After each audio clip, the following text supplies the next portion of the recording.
Welcome to the Bloom Where You're Planted podcast from Never Too Late Cafe. I'm your host, Laura Womack. Each week we sit down for a chat with someone just like you, someone who had an idea, a passion, a dream, or sometimes just a thought, and planted that seed, watched it grow into something they wanted to share with the world.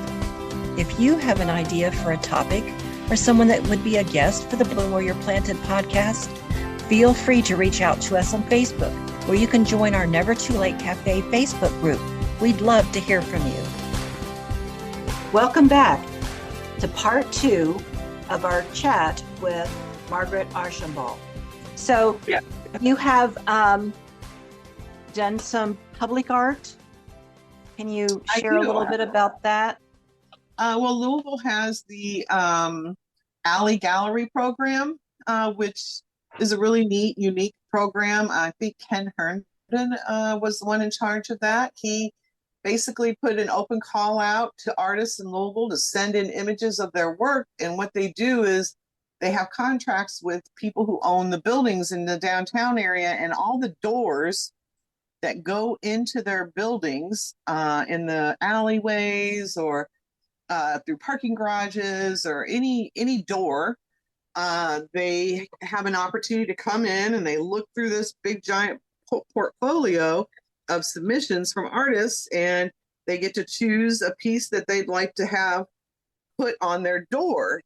So what ends up happening is they do like what's that called? One of those wraps, like a plastic wrap kind of thing, like you would put on a car for advertising. Oh, yeah, right. It's like that, but they print the image that was chosen, and then they put it on this door, and then they put up a permanent little bronze plaque with the artist's name and the piece, and then the artist gets paid a one-time fee for the use of that image one time. So it really works out great for the artists because they still have the original piece and they can sell that piece or whatever. But then they're still making money from, the pieces getting chosen. I have one piece that's a double door down at like 6th and Jefferson, and then I have another piece over by Wild Eggs on off of Market. There, I forget what the cross street is. Is that Floyd or something? But anyway, it's on the side of the Mercantile Loft building, so there's one there as well. And these are external doors, obviously. Yes. So as you're driving, and there's a map. There were the first 100-door celebration was, well, that would have been almost 2 years ago now, a year and a half, 2 years. It's so hard to say with COVID, the time that I feel like we lost a year. Exactly. There. It's a new marker of time. Yeah. But they had the 100-door celebration. I was in, my double door was in the first 100. And then now they're working on the second 100. So that second door would be in the second 100. But there's a map that's probably available at the Louisville Visitors Center downtown that shows where every alley gallery door is. And it has a little marker on it. And you can walk around on a nice day and follow the map and see all this art that's on these doors all downtown. That's an amazing project. And just to organize it and make sure that it happens. That's and so then you were in several galleries before where you're currently at, right? Yeah, I was with Swanson Reed or Chuck Swanson before I met Tim.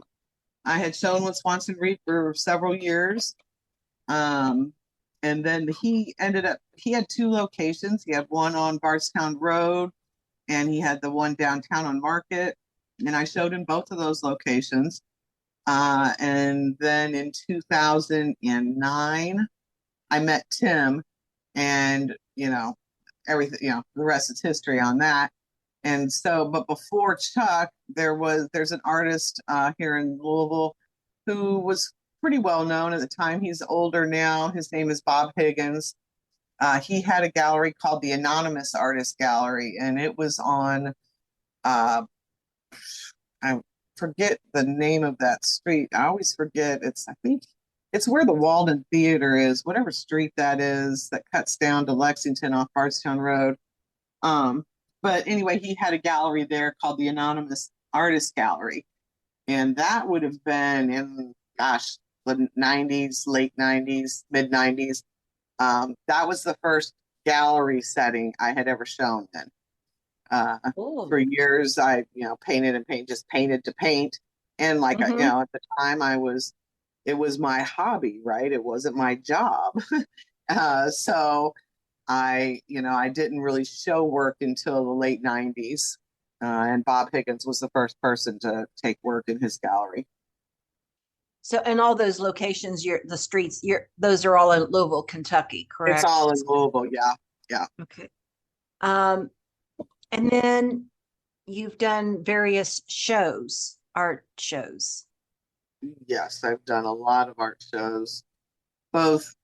I've done some special little pop-ups. Most recently, Jill Baker had contacted me about showing some work at the Ruth Marx Gallery, so I did that. And the LVA, they have their Art Squared every year, and I usually participate in that. Although last year I don't think I did last year, but I mean, if there are opportunities to do something else locally, I will. But I really have mainly tried to stay with one gallery at one time. It's really if in Louisville anyway.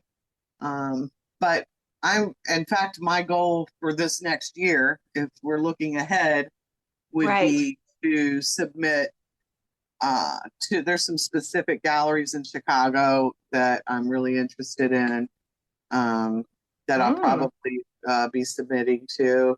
I have a real connection to Chicago growing up in South Bend. And, my dad, he lived in southern Michigan and Southwest Michigan, St. Joseph, Michigan, which is only about an hour outside of Chicago. And, so I have a lot of memories of the city and really positive experiences. I know Chicago's gotten a bad rap, and we've had a lot of troubles and a lot of negativity. So I'd love to bring some positive energy to a city that I really love and respect. So that would probably be my next goal.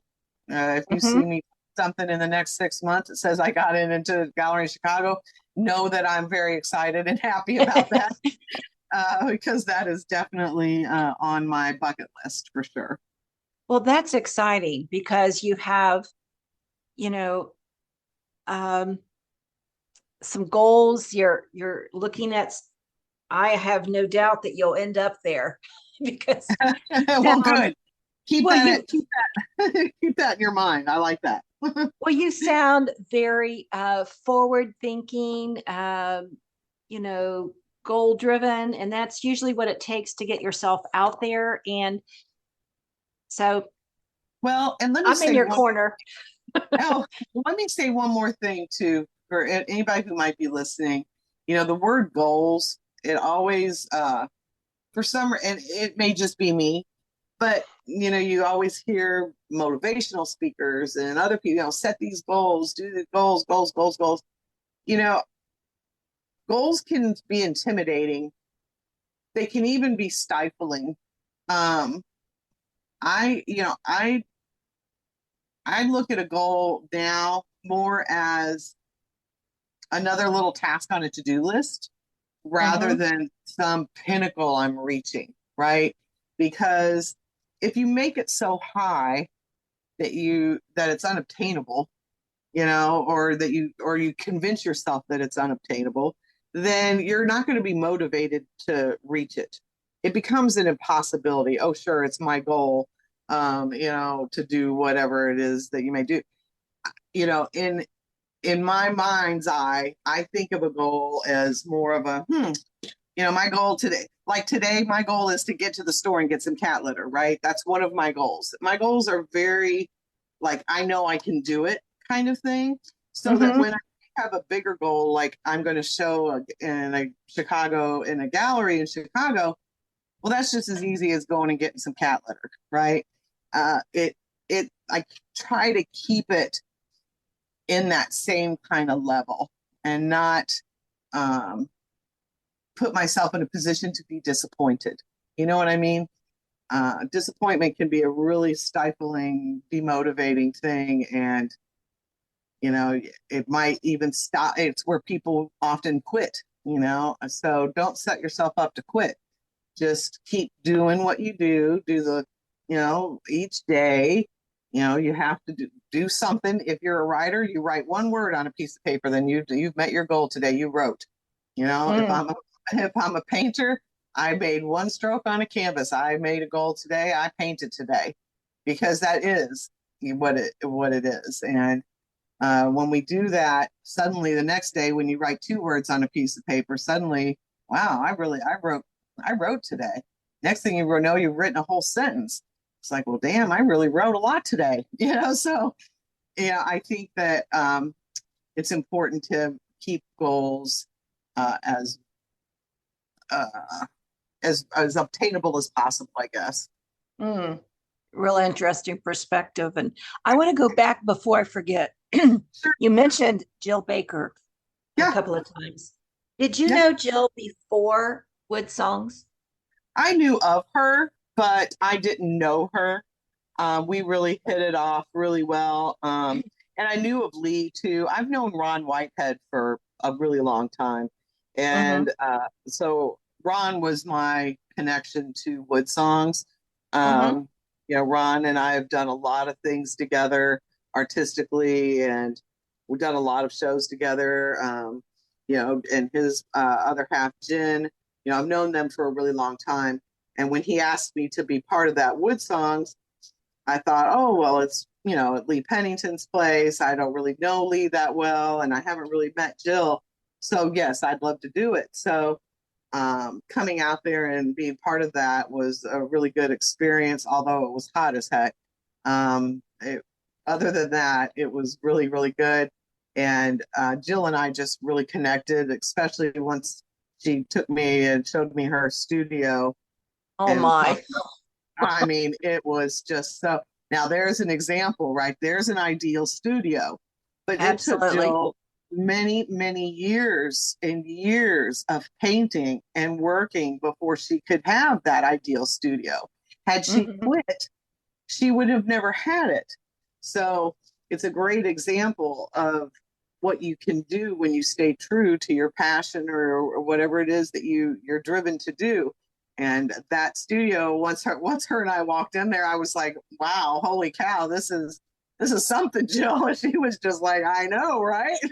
I mean, it was such a great moment. And so we really hit it off, and we've done several things together since then. But yeah, she's a super lady and really, really talented, and I really, really adore her. She's great. Well, the Wood Songs group has fostered so many collaborations. It's amazing. It's not freestanding, one person doing their thing. They share, they sit down, someone else does, and yeah, they get applause. But it was so many things. People have done music together, they've done poetry together, they've done, you know, you've done art with someone.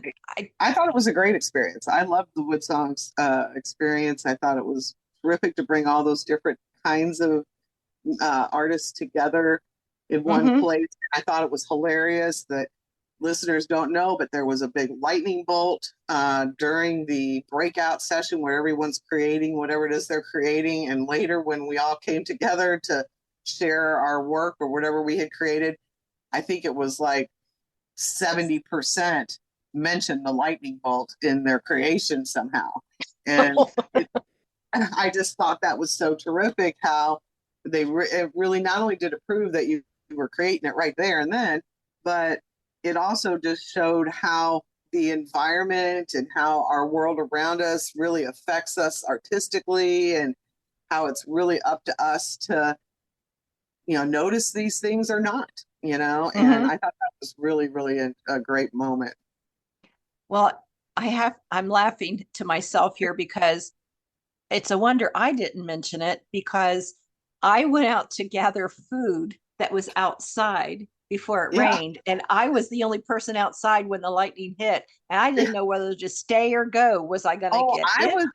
I was outside too. I was out Did under you? the trees on the side of Jill's studio, Oh and my! because I was going to use spray paint to do this crazy piece with leaves and sticks and all this. So I'm out there laying leaves and sticks all over my canvas when that lightning bolt strikes because it had started raining right before then. And Jill's like, "Are you sure you want to come in? You can spray paint in here." And I'm like, "No, no, I'm okay in the rain. The trees are covering me. I'm good." She's like, "Okay." And then kablam. And she just looked at me like, "I think you need to come in."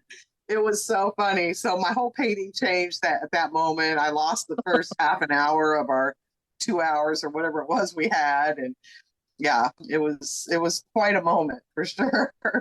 Made my hair I stand up. I guess I should, even though I've talked about wood songs and other things and people that I've Sure. talked to, but the fact that it was a gathering and the first one was in Louisville, Kentucky last year, and it was a gathering of people to create and share a meal and be supportive. And there were poets, writers, like authors, Yep. uh, artists, and musicians, songwriters. Yep. So Yep. everything was created that day, shared it, and it was, I just left there just on a creative high. And Yeah. I, I did too. I did too. I have always had a question about how you determine the name of your paintings. They Yeah. have, you know, I'm like, so can you give me a little insight on that? Yeah, there are a lot of artists out there, especially artists who work non-representationally, who will just not even, they go with the adage that I don't want to direct the viewer in any way. I don't want to tell them what to think by giving them a title. I just title my pieces, abstract one, whatever, no, just give it a number or some kind of non-meaning thing, painting one.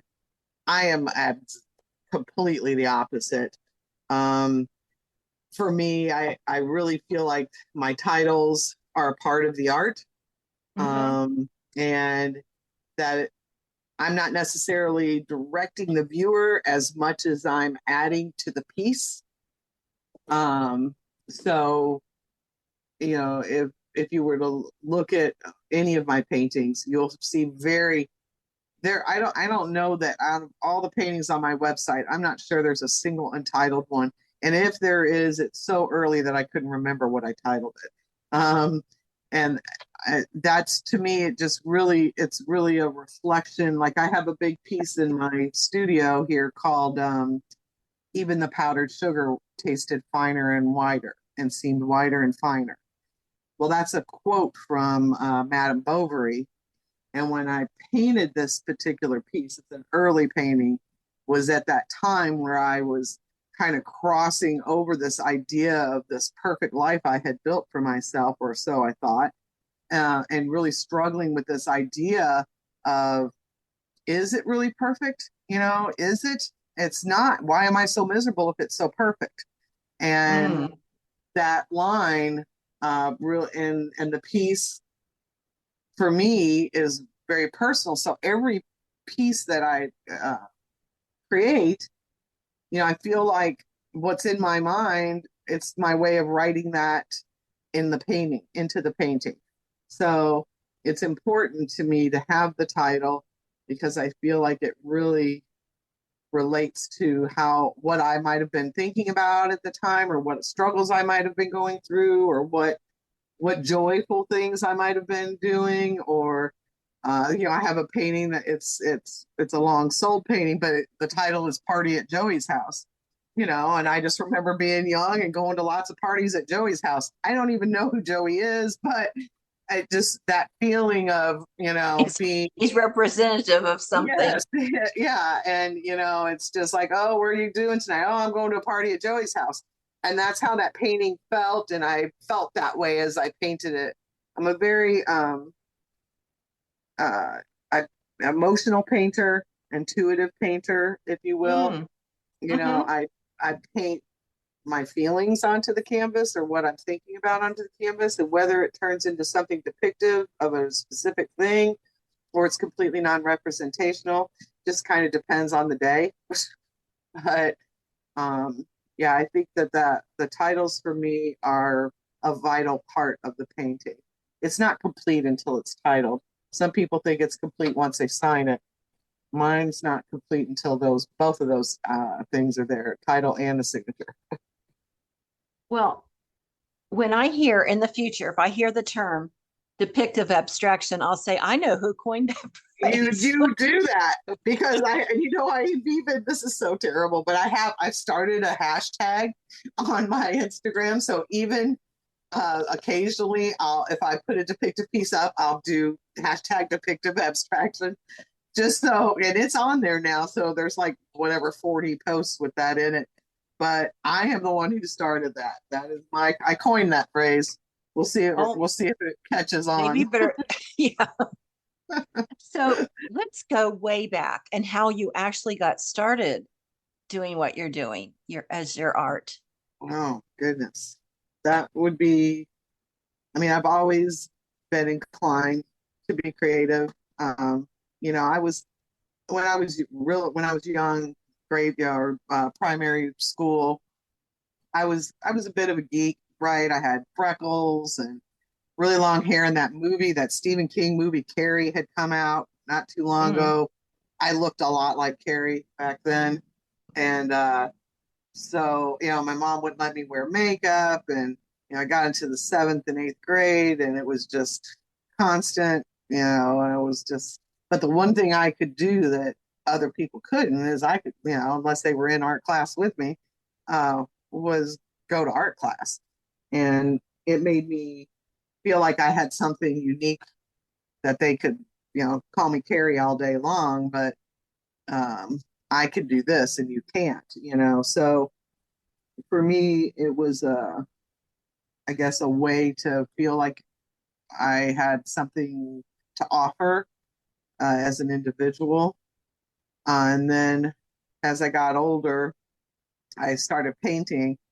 And, you know, a lot of people say, you know, if you're going to start painting, you know, start with acrylics because they dry really quickly, right? So you don't have to worry about the pieces turning to mud, as they call it, where you just, you know, your colors are all mixed together, which is a real hazard when you're painting in oil, um, because the colors stay wet for so long that it's really hard to put, you know, yellow next to blue without green coming up, right? So with acrylics, you can, you know, not have, you can work and not have that problem. Well, I didn't do that. I did just the opposite. I went straight into oil. I started with oil. My mother painted with oil paint. I can still remember as a kid her painting and that smell of linseed in the house. And even to this day, when I open a jar of linseed oil, which is the vehicle that I use most of the time, sometimes I use mineral spirits, but linseed oil, and anytime I open that jar up, you know, it's a very tangible connection to my mother and her sitting there painting like those. She used to paint those cards. They look like those cards of the 70s that would have like, you know, just a field of color and then like a black tree with a black bird flying over it in the distance and then some verse written on it. Well, she Mm-hmm. painted like that. That's the way she painted. And she would paint these kind of uh, shadowed landscape scenes, if you will. And so I was always inclined to play with the oils. So when I did start painting myself, I just went straight into oil. And I'm glad that I did because I learned what not to do right off the bat. And now painting wet on wet is not, you know, it's not hard. It's easy now. But it can be really difficult. So uh, my evolution as a painter came from trial and error and learning what works and what doesn't work. And Yeah. you've certainly been doing it a long time. Yeah. I mean, really long time, I guess. Hate to admit it, but I'm 54 years old now. And I guess I really started painting, not just screwing around, probably when I was like 20, 19 or 20, maybe right around 20. I got my first easel at that time, and I haven't looked back. Well, I only mentioned that length that's, a long time because I think in something, a blog or something, you'd mentioned something on your website that said something you've been doing a long time. And I know Yeah. that you do commissions, and that's a Hmm. whole different ball game too. I love doing commissions. In fact, I just got a commission last Friday. I'm so excited to start it. Um, I love doing commissions. I have a few rules when it comes to commissions. Like some people do commissions and they'll do. I have a really good friend. She lives out on the West Coast now. Like she does commissions, but like people contact her to do commission painting of their dog, or like Jill, she does commission paintings of portraits. And I am just completely opposite. If you want a commission piece from me, I've got total artistic freedom, period. I will interview the commissionee, if you will, and Mhm. ask them questions about basically lifestyle, what kind of thing, and I'll give them these three categories to choose from, these collage pieces, and I'll give them examples. This is what they kind of look like. This is what the depictive pieces look like. And then this is what the abstraction pieces look like, and I'll let them kind of feel them out as to which one of those categories is most appealing to them. And then based on that, then I interviewed them and asked them questions that would relate to each of those categories, so that in the end, the piece is a completely unique and new painting, but it's not. Um, and I don't know how to say this without sounding whatever, but I don't want it to become just office art, or corporate art in that way. Sure, the pieces could be used in a corporate situation, but I wouldn't want the work to become uninspiring in that way, if that makes sense. I want the pieces to connect directly with the viewer always. So with a commission, my interview process and my questions process helps me to put myself kind of in the mind of that person, and then relay, you know, universal ideas of the human condition back into that piece that will relate directly to them, if that makes sense. Oh, it does. It gives them meaning. They're part of the Yes. So, process. right. So then they're part of the process. The piece becomes, something personal to them. And it's still, one of my, it's a painting of mine. It's one of my pieces. It goes into my catalog of, of art, of pieces I've completed. So yeah, I love doing commissions. That is interesting because I know of artists that do commissions that are not thrilled with them because of people have a different expectation. Right. But Well, that's that's the point. And I can't do that. I mean, if somebody wants to come in and say, okay, I need you know, a painting of my, whatever, that's just not me as an artist. That's not the kind of right. work I do. And, and really anyone who contacts me about commission work, usually they're already interested in my work. They Mm-hmm. just haven't connected directly with a piece. So they're looking for me to create something just for them. And that kind of makes it a kind of a unique little twist there. So I don't have to deal with there's a real well-known artist, David Cho, who did, Facebook when they first started, commissioned him to do a big mural inside their Facebook offices, and he agrees to do it, and does this huge mural, really expensive. I'd be guessing at the price, but it was very expensive piece. And at the end, one of the people in charge didn't like the piece, and they came to him and they said, David, we really don't like this. You're going to need to change it. And he said, I'm not changing anything. This is the piece. I'm not doing that. This is I had full license to create whatever I wanted here.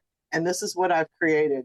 If you don't like it, you're welcome to paint over it, but I'm not going to change the piece. The piece is the piece.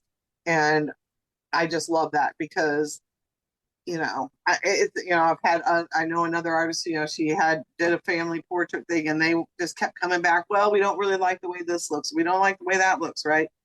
And she's just so frustrated. She's so sick of working on this piece. And who can blame her? It's like, you finished it 5 times. And if you got 12 people giving their opinion, then you're going to get 12 different opinions. So exactly. It's just, I just really would tell people that are working on commission work that that's something that should be put out at the outset. 3 rules. Number 1, you pay for half the piece up front and the other half when it's completed. Number 2, I have full artistic license. This is the way I paint dogs. If you like the way I paint dogs, I'll paint your dog this way, but I'm not going to change the dog afterward. It's when I say it's finished, it's finished. And that's really, really important. And I think a lot of artists have, trouble with that. They feel like they want to make sure that, the client is happy, and they feel they take it personally. If the person's not, I don't like the way this or that, in the end, they chose you to create a piece in your unique style of painting.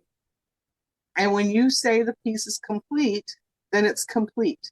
That's just it. And it's a hard thing, but I stick to that. I have never once had that happen to me. So I guess it's easy for me to say that, but I go into it from the beginning, like, this is what you're going to get, and I really do pay a lot of attention to the details of who I'm working with. But yeah, exactly. I definitely wouldn't be going back and changing a piece for anything. When it's done, it's done. Yeah. I had talked to someone that about the fact that it's hard to not take it personal. And in fact, I think it was Jill Baker, and she had said, well, you can't, right. You can't take it personal, but that's her, when you are very comfortable in what you're doing, you've learned that you have learned your process, your questions, and that's your niche. So yeah. And that works for me. And, like this piece I'm doing, I've talked to the person. I know what they want. I'm excited. I've already got a vision in my head of what I'm going to do. I know the palette I'm going to work in. I'm very excited to start the piece. It's going to be a 60-inch by 48-inch canvas. So it's a nice big canvas. And, they're so excited that they don't even want progress pictures. Like a lot of times I'll tell the client, look, I'll send you pictures of as it's in progress and let you see it, the process, and then watch it come along, and they were like, no, don't send me any pictures. I don't want to see anything. Don't send me anything until you bring me the piece. I want to see it then. So they have complete faith and trust. And that's a really great feeling as an artist, to have someone who's just can't wait to see what you're going to do, And so I'm very grateful for that as well. They're like, surprise me. Yes. I don't care. I have faith in you. Do what you do. I can't wait to see it. Well, Margaret, I have so enjoyed talking to you today, and with your process and your philosophy, you've expertly mingled what bloom where you're planted means, as well as your words of wisdom. And it's really been a lot of fun talking to you today. So thank you, Laura. I really appreciate being invited to do this. And I hope that, if somebody out there, is inspired, then I've done more than I could have hoped. So that's great. Well, our time has come to a close, and again, it's been great having Margaret with us. This is the Bloom Where You're Planted podcast, sponsored by Never Too Late Cafe. This is Laura Womack, your host, saying bye for now. Bye, Margaret. Bye-bye. Thank you, Laura.